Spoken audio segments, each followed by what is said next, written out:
To the rebuilding of the city. And then in 445 BC, Nehemiah is working as a cupbearer for Artaxerxes I in Susa, Persia.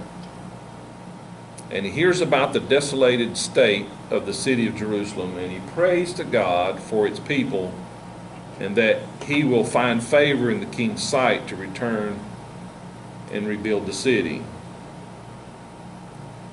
So let's go to chapter 1, verse 5 through 11 if you want, or you can read it from the screen. Follow along as we read it from the screen. It says, "And I said, I pray, Lord God of heaven, O great and awesome God, you who keep your covenant and mercy with those who love you and observe your commandments, please let your ear be attentive and your eyes open, that you may hear the prayer of your servant, which I pray before you now, day and night, for the children of Israel, your servants, and confess the sins of the children of Israel, which have sinned against you. Both my father's house and I have sinned. We have acted very corruptly against you and have not kept the commandments, the statutes, nor the ordinances which you commanded your servant Moses. Remember, I pray, the word that you commanded your servant Moses, saying, if you are unfaithful, I will scatter you among the nations.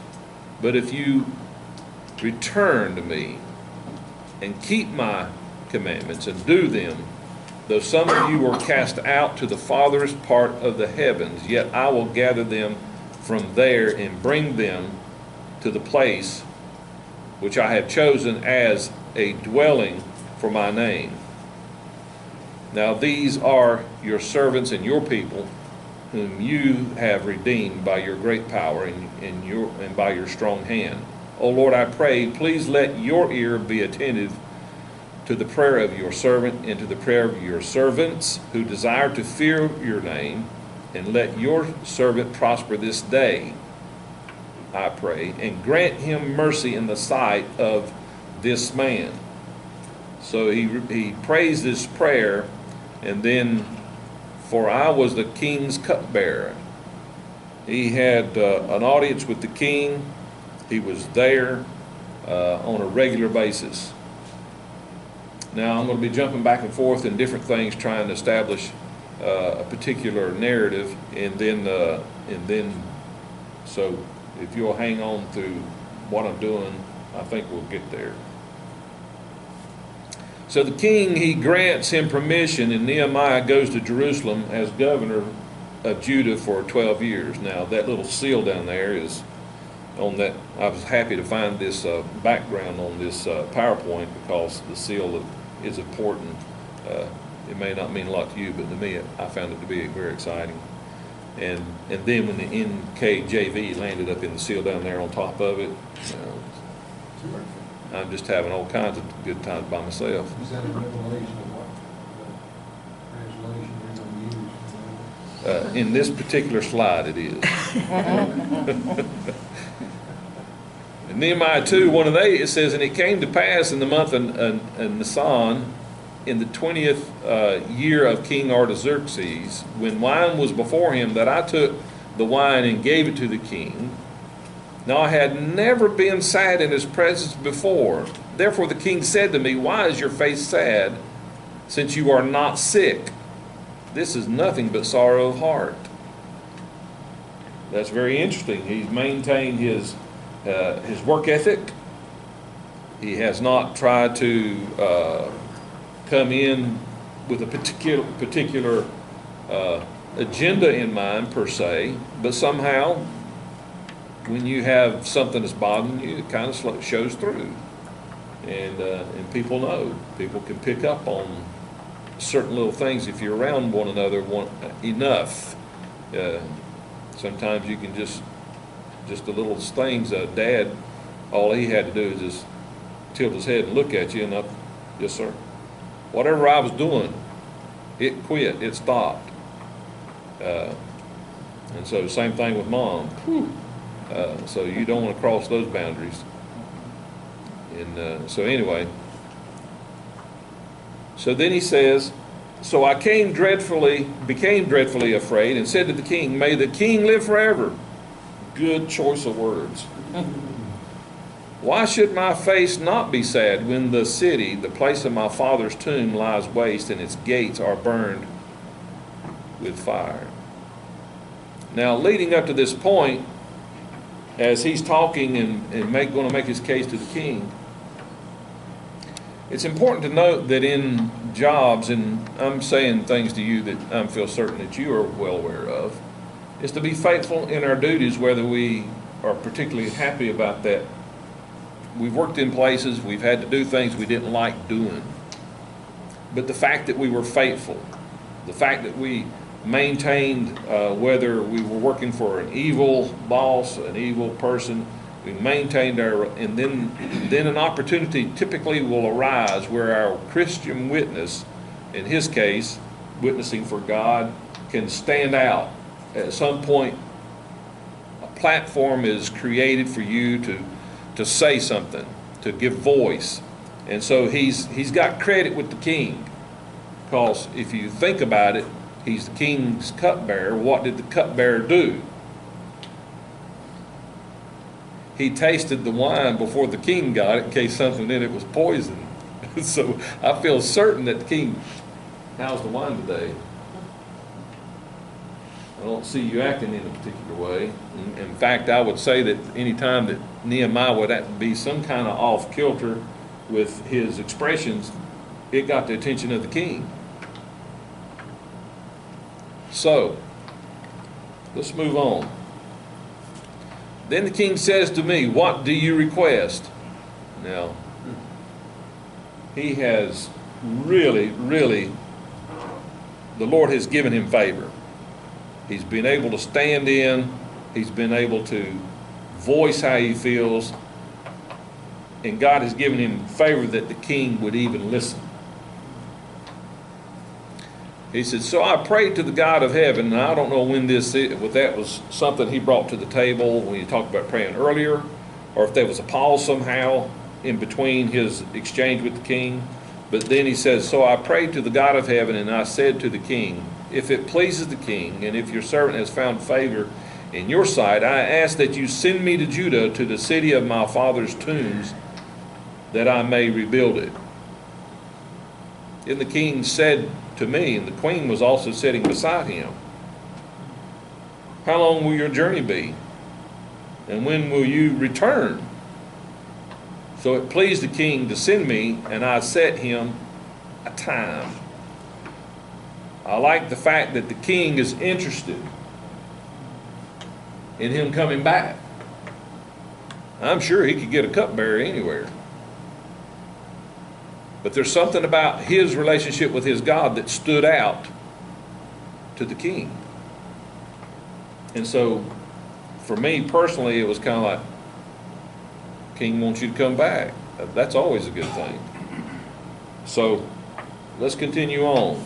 Furthermore, I said to the king, if it pleases the king, let letters be given to me. There's thus the seal, okay? Be given to me for the governors of the region beyond the river, that they must permit me to pass through till I come to Judah. And a letter to Asaph, the keeper of the king's forest, that he may give me timber to make beams for the gates of the citadel, which pertains to the temple, for the city wall, for the house that I will occupy. And the king granted them to me, according to the good hand of my God upon me. I just want to tell you, he just gave him the credit card to the kingdom and carte blanche.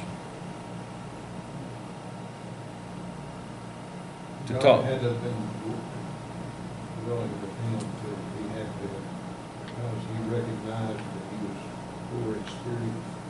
That he would have normally done that everything without God's touching him. Yes. His mind. Absolutely. He was a servant of God, although he wasn't a believer. Yeah. A lot of those. Yeah. And God gives us favor. God does that. But I find the tension that I see is, I'm going in, I've got this burden, I've got this thing, and I'm still gonna go in. I'm gonna have enough confidence to say if I get asked. And oftentimes we're thrown into situations where, should I say something or should I not say something? And so, and then God gives us a platform because we've already established a witness based on our employment or the exchange that we've had with whoever it is this is taking place. We've established a particular witness of what kind of person we are, or what we hope to represent. And then God opens that door, and then, Lord, give me strength to say the right thing right now. Help me, Lord, to say what needs to be said. Yeah. I don't even know how many years ago it was. It was about 30. Kansas City Chiefs were playing somebody, I don't even remember who it was. And the other team was winning. And there was a wide receiver, and I can't remember his name, but he had tried and failed as a football player. He had tried and stumbled as a football player several times. And when he started doing well in this game, well, the commentators mentioned that he was drafted by so-and-so, and then he kind of fell out of grace with them, and he'd been 2 or 3 different teams. He went to Canadian Football League. He said he had a problem, but said not long ago he got his life straightened out, and that's football talk for he found God. And said he's doing quite well. Kansas City picked him up in the middle of the season. And with time running out, and time had actually run out, the play was still going, and the quarterback, I think it was Lynn Dawson, I'm not sure, threw a pass, and this kid ran faster than anybody I think I've ever seen run, and caught that ball at about a 50-yard bomb and made a touchdown and won the game. The report, this is Monday Night Football. I don't know how many hundreds of millions of people are watching Monday Night Football, but it's a bunch. The reporter ran down to the sideline and caught this kid. He had just scored a winning touchdown and said, "What do you have to say?" He said, "I can do all things through Christ who strengthens me." And I thought, if I had 10 seconds to say something on national TV, would I think of that? What a witness. Yeah. What a courageous thing to say on national TV. Yeah, and we're Never put, forgot that. yeah, absolutely. Could've I probably feel been it was edited not on the out highlights today. Would have probably been edited out today. Not only that, but it wouldn't be on the highlights. Well, it was instantaneous, and it was on my TV. Yeah. Yeah. Yeah, and in our exercises that we go through from day to day, there are these moments that happen. They're not a lot, but there are some that really stand out in our memories when we have a chance to say something on the behalf of our Christian faith that will have an impact on those that we're dealing with, and God can use that. And so we just pray and wait for that opportunity to be bold enough to say what needs to be said. St. Augustine, the first one to say this, has been used a lot since then, is go into all the world and preach the gospel.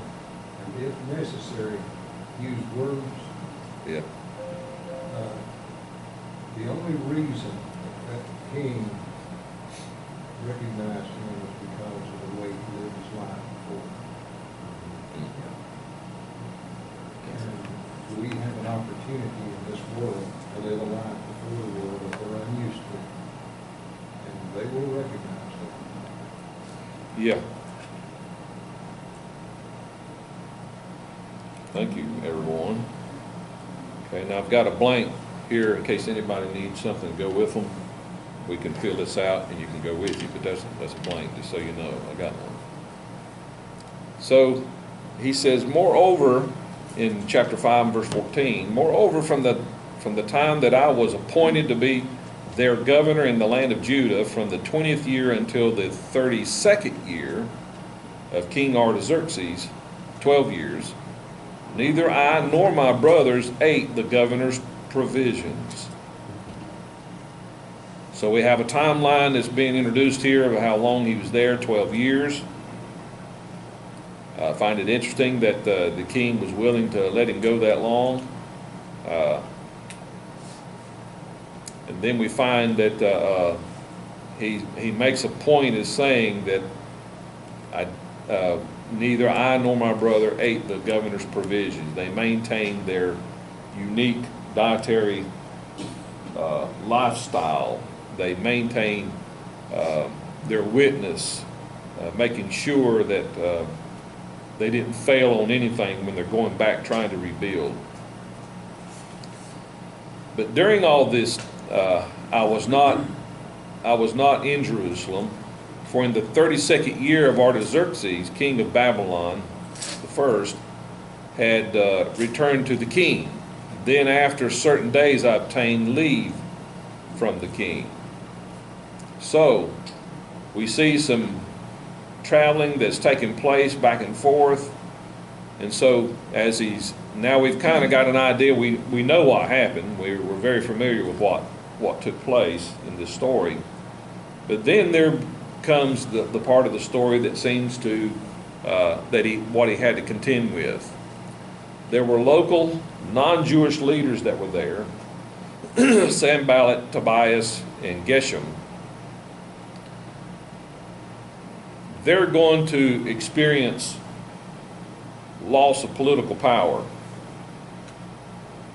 So they're going to fight. They are leaders who are not interested in the rebuilding of Jerusalem. They're leaders that have a different mindset but want to be rulers and leaders. And so we can see behind the motives, of some based on what their speech and their actions are. And sometimes that gives us a focus on how to pray on what, in our own lives, what's going on behind why this will not happen, why this will not come to pass, or why am I having this problem, why am I being blocked, if you will. I remember trying to get into school one time, and there was, when I felt called to preach, trying to go in, there were people in a position, in a secretarial position, believe it or not, in the Bible school. And I was seemed like I was running up against and you think, well, this is a Christian school, we all work together. None of us we all should have the same mindset. Nobody's going to be working against each other or blocking another person. And it seemed like, well, what's the deal here? What's going on? And then I can't remember how the Lord opened the door for me to get what it was, and then probably about 2 or 3 months or in the process, or maybe it was weeks, Dad said to me, he said, who's working over there? Who are you having to deal with? And I mentioned a person's name, and he goes, I think I know why, son, you're having problems. And I said, well, please, Pop, give me the revelation. What's going on? He said, that lady, I told her the truth about something she didn't want to hear one time, and I think she's holding it against you. Well, you're my son. And I said, okay. Well, there's nothing I can do about that. And so that's not something I'm going to bring up, but she's apparently holding a grudge.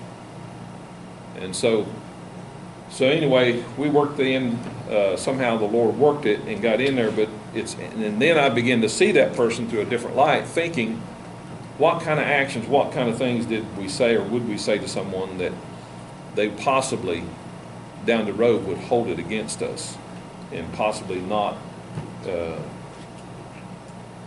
be willing to cooperate or Because everybody has different things going on in their life. And that's just the way the flesh works. And you never know where opposition can stand up. And so we know the story of Sanballat. We'll get into this a little bit more. I'm going to wind it down there. Here, we've got several weeks of this to go through, just so you know. I hope you come back for the rest. We'll not have any more udder things to bring to show on udder. I'm done with the udder thing, so, but you're welcome to come back. I might not come back if you're not going to use udder. If I'm going to use udder, I might just bring udder to class. Bring it. Bring udder to class. I'll come back. Do we have any prayer requests that you'd like to offer? Yes. I need to tell a story. I feel in my spirit I need to tell it. Okay. Put the camera on there. Right after Perestroika and the wall failed, the Church of God bought a building from the mafia in Russia.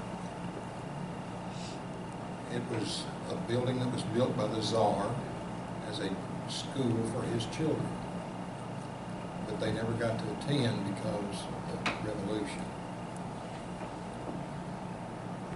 We prepared a boxcar and shipped it to Russia with materials that we thought we needed to do that building.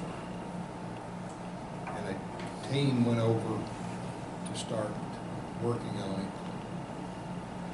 And all the time that that team was there, they would not release that boxcar.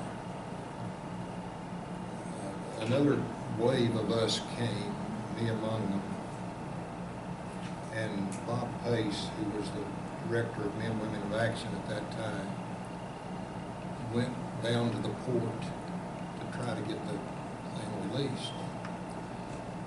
And he got in to see the port authority. And the port authority was a Muslim. And Bob presented his case, and the man said, "I'm not going to release it." And he kept talking and kept talking, and as he was talking, the man kept saying, "I'm not going to release it." And Bob just slid the papers over to him, and he said, "I'm not going to release it," as he signed the release order. And we released that boxcar, and we got the materials we needed to do the work. So God did that, because he had no intention of signing that. God gave you favor in the midst of somebody saying they weren't going to release it. All the way through, several times, "I'm not going to release it," and Bob just slid the papers over to him, and he signed them. As he was signing, he said, "I'm not going to release it." Wow. He did. I wonder how much he beat himself up when he got home later that night and realized what he had No, done. he might have felt good I about think it. I did. Yes, Brother Al. You may have heard the story. Pastor Howell planted the first Church of God in Orlando. And there was a building inspector who was very hostile towards Pentecostals, at least, maybe all Christianity, don't know that. But he would come over to men with the pastor, voluntarily working to build the first church. And the building inspector would walk around, strut around, and always say, tear it out. It doesn't pass inspection. Well, Brother Howell and some of his men began to fast and seek the Lord to deal with this. So finally, the man came over and he brought one of his assistants with him. He wanted to show off, I guess. And he walked around, looked at the work. He said, "Pastor, have you not got the word yet? The only way you're going to build a church on this property is over my dead body." He took 3 steps and he was dead. Wow. They conducted all inspections after that by telephone, and they always passed. I'd say work God around. Wow. Well, let's move on to the prayer request. Do you have prayer requests you'd like to offer today?